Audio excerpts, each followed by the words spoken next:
তার নামের পাশে জ্বলজ্বল করছে 728টি আন্তর্জাতিক উইকেট, টি-20 ক্রিকেটে 72টি উইকেট, ওয়ানডেতে 156 শিকার আর টেস্টে 500। শুক্রবার রাজকোটে জ্যাক ক্রলিকে ফিরিয়ে যে মাইল ফলক স্পর্শ করলেন আর অশ্বিন।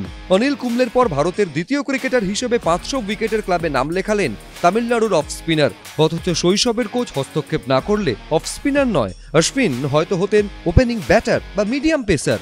স্পিন শিল্প আয়ত্ত করা তার ভবিষ্যৎ পরিকল্পনায় কোনোভাবেই ছিল না। কিভাবে সম্ভব হয়েছিল অশ্বিনের ক্যারিয়ারের এই দিকবদল?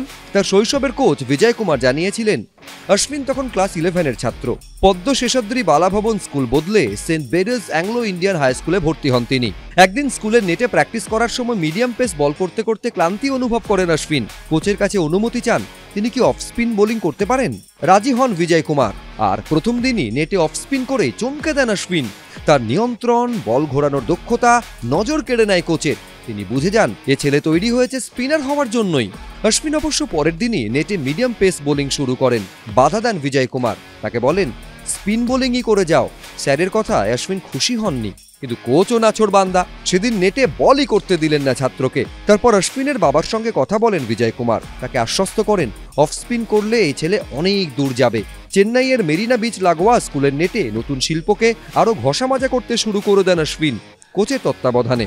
আর ব্যাটিংয়ের নেশা, অশ্বিন যে ওপেনার হতে চাইতেন, তবে কোচ বিজয় কুমার তাকে বোঝান ব্যাটার হলে দলে ঢোকার জন্য অনেকের সঙ্গে লড়াই করতে হবে। বোলিং করলে এবং নিয়মিত উইকেট তুলতে পারলে হয়তো প্রতিদ্বন্দ্বিতা কিছুটা কম হয়ও। তাই পরিশ্রমে খামতি রাখেননি অশ্বিন, পুরস্কারও পান। নিয়মিত উইকেট নিয়ে প্রথমে তামিলনাড়ু রাজ্য দল এবং পরে ভারতীয় দলেও জায়গা করে নেন তিনি। হয়ে ওঠেন বিশ্বের সর্বকালের অন্যতম সেরা স্পিনার। যদিও ব্যাটিং এখনও ভীষণ প্রিয় অশ্বিনের।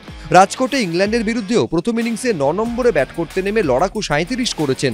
টেস্টে 5টি সেঞ্চুরিও রয়েছে তার সাফল্যের ঝুলিতে, সঙ্গে আন্তর্জাতিক ক্রিকেটে 15টি হাফ সেঞ্চুরি। 2011 সালে নয়াদিল্লিতে ওয়েস্ট ইন্ডিজের বিরুদ্ধে টেস্ট অভিষেক, আর সেই ম্যাচেই 2 ইনিংস মিলিয়ে 9টি উইকেট নেন তিনি। ম্যাচের সেরাও হন অশ্বিন। ভারত ম্যাচ জেতে 5 উইকেটে। সীমিত ওভারের ক্রিকেটে অশ্বিনের ফিল্ডিং নিয়ে প্রশ্ন উঠেছে, তবে যখনই সুযোগ পেয়েছেন উইকেট তুলে নিজেকে প্রমাণ করেছেন। অশ্বিন তার 500 উইকেটের কীর্তি উৎসর্গ করেছেন বাবাকে। জানিয়েছেন ক্যারিয়ারের সমস্ত উত্থান পতনের পাশে থেকেছেন বাবা, সবসময় সাহস জুগিয়েছেন। তাই গর্বের এই মুহূর্ত বাবাকেই উপহার দিয়েছেন অশ্বিন। ভক্তরা অবশ্য এতেই খুশি নন, প্রত্যাশার পারদ আরও বেশি। সামনে পরপর রেকর্ড ভাঙার হাতছানি। নাথান লায়নের 517, কোর্টনি ওয়ালশের 519, গ্লেন ম্যাকগ্রার 563। 37-এর ক্রিকেটারের দম ফেলার ফুরসত কই? এবিপি লাইভ।